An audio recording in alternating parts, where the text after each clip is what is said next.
Halo teman-teman, nama saya Eci Jevanya, NIM 19036107 dari Universitas Sumatera Utara, Fakultas Pertanian, jurusan Peternakan. Di sini saya akan mereview beberapa dari video YouTube mengenai pembudidayaan ternak jangkrik. Untuk manajemen pemeliharaan, kita mengambil video YouTube dari Pak Surya. Di sini kita dapat melihat bahwa Pak Surya menentukan lokasi yang tepat untuk jangkrik, di mana mereka memilih tempat yang tenang dan sirkulasi dan juga suhu yang baik untuk jangkrik agar jangkrik tidak mudah stres.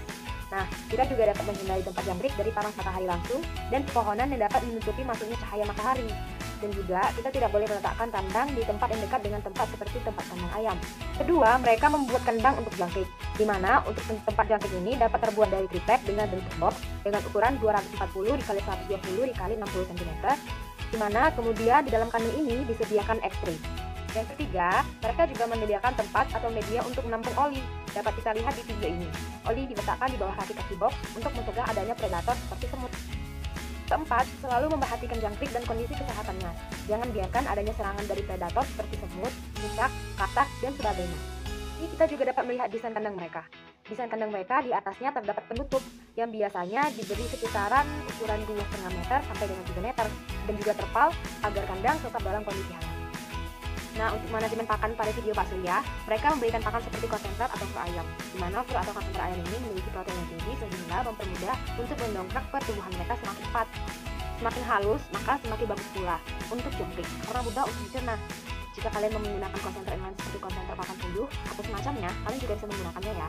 Tetapi untuk pakan ikan seperti pelet, sebaiknya tidak diberikan campuran fur ayam ataupun puyuh agar mempermudah pencernaan. Jangan memberikan pakan yang mengandung protein hewani, karena akan mengakibatkan gatal-gatal pada jangkrik. Jangkrik juga minum dengan dua cara. Yang pertama, dapat melalui sayuran yang berkadar air tinggi, sehingga kalian tidak perlu repot dalam memberikan air secara terpisah. Yang kedua, kalian juga bisa menyemprotkan air ke dalam kandang jangkrik. Nantinya, jangkrik akan meminum bulir-bulir air yang masuk ke dalam kandang. Dan kita lanjut membahas manajemen kandang. Pada video Pak Surya sedang berada di kandang jangkrik yang berumur 20 hari. Untuk jangkrik yang semakin dewasa, mereka semakin membutuhkan tempat yang lebih luas. Dan bisa kita ambil kesimpulan mengenai syarat untuk kandangnya dari video ini, yaitu lokasi bednya dalam keadaan kondisi yang sunyi, tenang, dan juga teduh, serta mendapat sirkulasi udara yang baik, sehingga suhu dalam ruangan bisa disesuaikan. Lantai dasar harus kering dan tidak boleh lembab, dan usahakan lantai dibuat tinggi.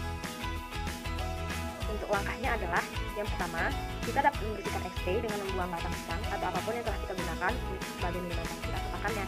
Kemudian, ambil satu persatu X-ray-nya, lalu X-ray dikupas perlahan ke ayakan untuk membersihkan X-ray dari kotoran dan belatung yang muncul. Lalat adalah musuh peternak jangkrik, di mana mereka akan meninggalkan telur yang akan berubah menjadi belatung. Kemudian, lalat ini muncul karena mereka tertarik pada bau amonia yang berasal dari kotoran basah jangkrik tersebut. Maka, ini juga dapat menjadi sumber penyakit bagi jangkrik, dan yang paling fatal lagi, jangkrik bisa mati jika memakan hama ini. Langkah berikutnya adalah tuang semua kotoran-kotoran tadi yang ada pada ayakan ke dalam ember.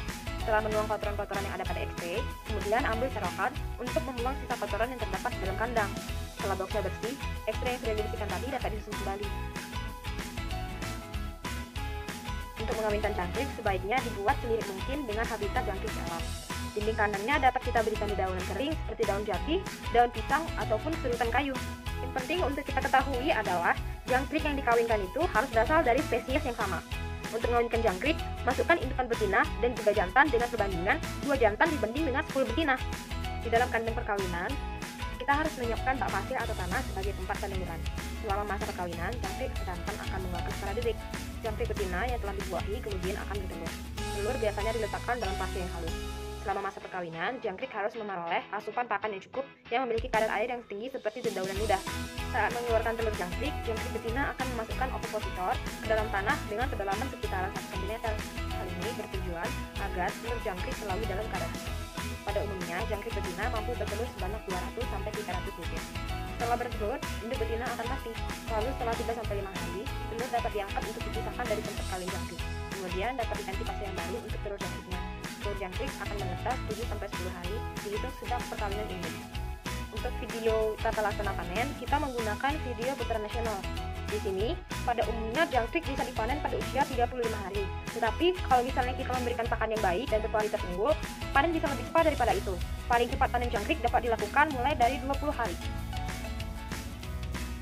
Langkah-langkahnya yaitu, yang pertama adalah mengambil pipa paralon agar mempermudah dalam melakukan pemanenan. Setelah itu, angkat atau bongkar sebagian X-ray. X-ray ini harus dihempaskan agar jangkrik tidak menempel pada X-ray-nya. Hanya bongkar sebagian X-ray, Karena jika semua X-ray, maka jangkrik akan bertindih yang mengakibatkan lemas pada jangkrik. Kemudian, setelah dibongkar, maka tahapan selanjutnya adalah mempersiapkan karung yang berisi X-ray sebagai wadah penampungan jangkrik. Setelah itu, tampung jangkrik dengan ember untuk ditimbang. Masukkan X-ray ke dalam ember supaya saat jangkrik dimasukkan ke dalam ember, jangkrik tidak terlalu berhimpitan. Kemudian, timbang lalu keluarkan X-ray. Setelah itu, jangkrik tadi akan dimasukkan ke dalam karung. Setelah selesai, kita dapat menambahkan X-ray yang perkiraannya sesuai agar muatan jangkrik tidak terlalu padat yang mengakibatkan jangkrik terlalu berhimpitan. Meskipun jangkrik adalah hewan kecil dan termasuk hama tanaman, tetapi ia tidak dapat luput dari serangan atau hama predator lainnya, misalnya tikus, katak, cicak, ular, dan sebagainya. Itu sebabnya kita harus memasang sekuritas dari oli atau minyak tanah di bawah kaki kandang jangkrik. Kita juga harus membersihkan kandang, karena jika tidak, lalat akan menimbulkan telur yang menjadi belatung. Ini merupakan sumber penyakit bagi jangkrik. Terima kasih telah menonton review YouTube dari saya. Semoga video ini dapat menambah wawasan kita semua, dan mohon maaf apabila terdapat kekurangan dalam video ini. Terima kasih.